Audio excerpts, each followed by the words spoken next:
Bouthaina Shaaban, political and media advisor to Syria's president. It's great to have you with us here today. Thank you very much. I'm happy to be here.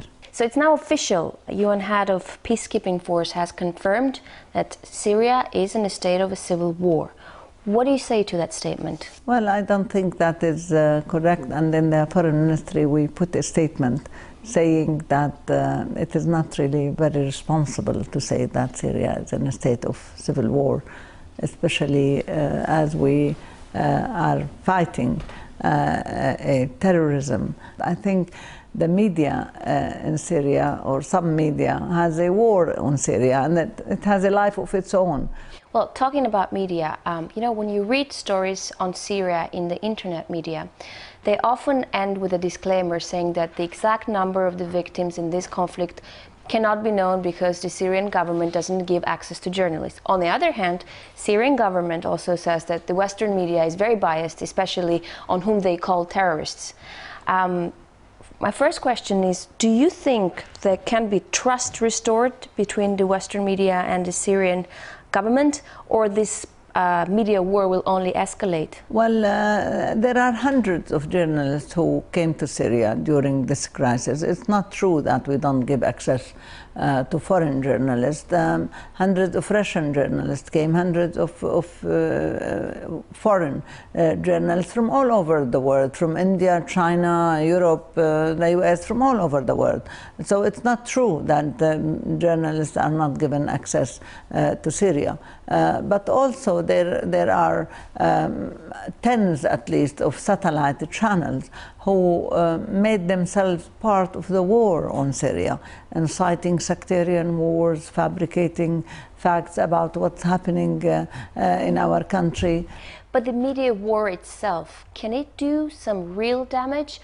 Or if you're hands-on? It can do a lot of damage, the media war, because when you have some religious men inciting sectarian hatred among the Syrian people, there are many people who fall victims to this incitement. Unfortunately, the media war throughout history could be very damaging and very effective. So you feel like Syria's government could lose in this conflict because of media war? No, I don't think so. I don't think, to that extent. But it's definitely costing us lives of our people, costing us the harmonious way of life. We often hear, especially lately, the Syrian government pointing fingers to the others who are supplying arms to the unknown terrorist groups.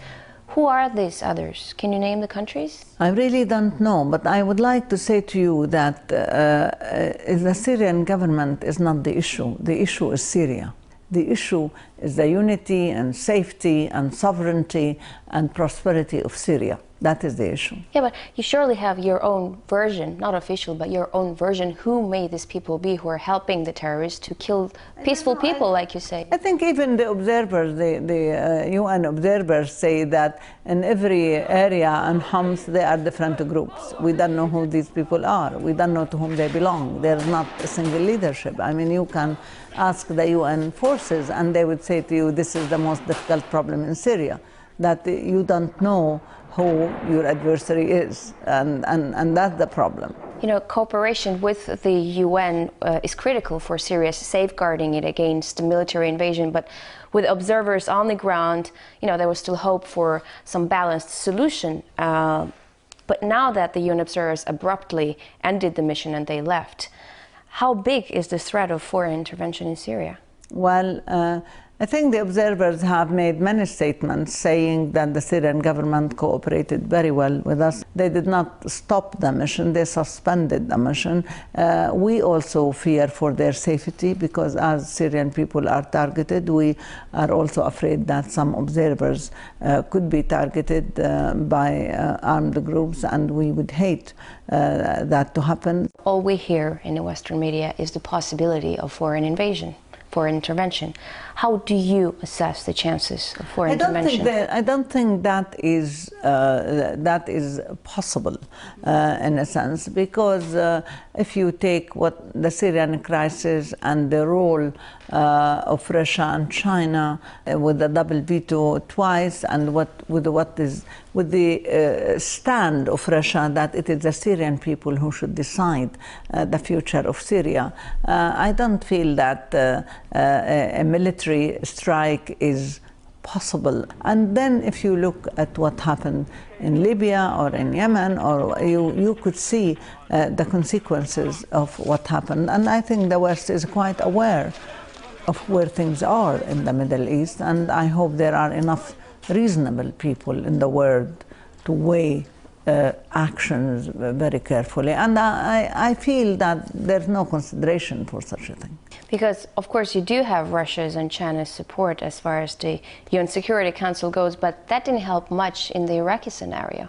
You know, they went around the UN Security Council resolution and invaded Iraq. What other means do you guys have except Russia? Well, they learned from Iraq also. They used that scenario, of course, of course. Countries learn from their experiences. I have no doubt. We all learn from our experiences. I have no doubt that the West learned from Afghanistan and Iraq, and from Libya also, that military strike doesn't always come with flowery results and doesn't achieve the best results that they hope for. I think the world is different now, and I think it's no longer one polar system. I think Russia and China now have a say in the international arena to the relief of most people in the world, because we have suffered from one polar system, and we are happy that with the emergence of the bipolar system, with the emergence of the BRICS,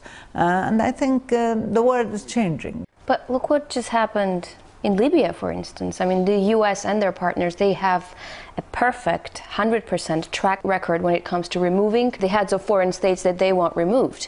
And I mean, keeping in mind the resolve they have shown for Bashar al-Assad to go, what makes you think that this could be a different scenario? Well, I mean, can't you see how much Russia has learned from the Libyan scenario, for example? Russia has changed the political scene in the world by making an excellent stand in support of people who decide their future. And is it democracy to decide in foreign countries to move a ruler? I mean, is this the way democracy should work?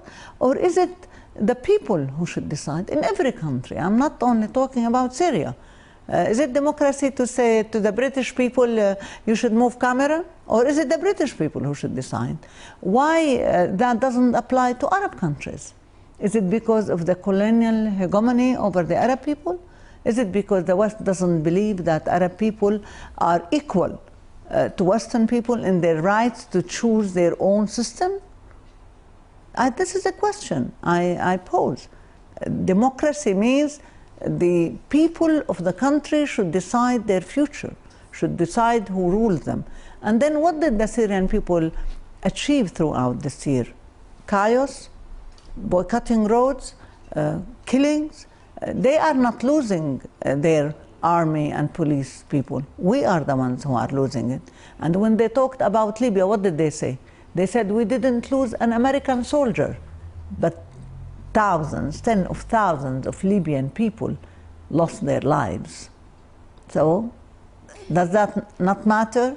You know, talking about Libya, what are the implications of so much weaponry going into Syria now? What happens once the conflict is over and you have all these uncontrolled arms? Country full of arms. Look what happened in Libya. I think you can't say that the conflict is over unless all these arms are withdrawn from the streets and from the people. That is what should happen. These arms are part of the conflict. And in fact, those who are smuggling arms and money into Syria are the ones who are igniting the conflict.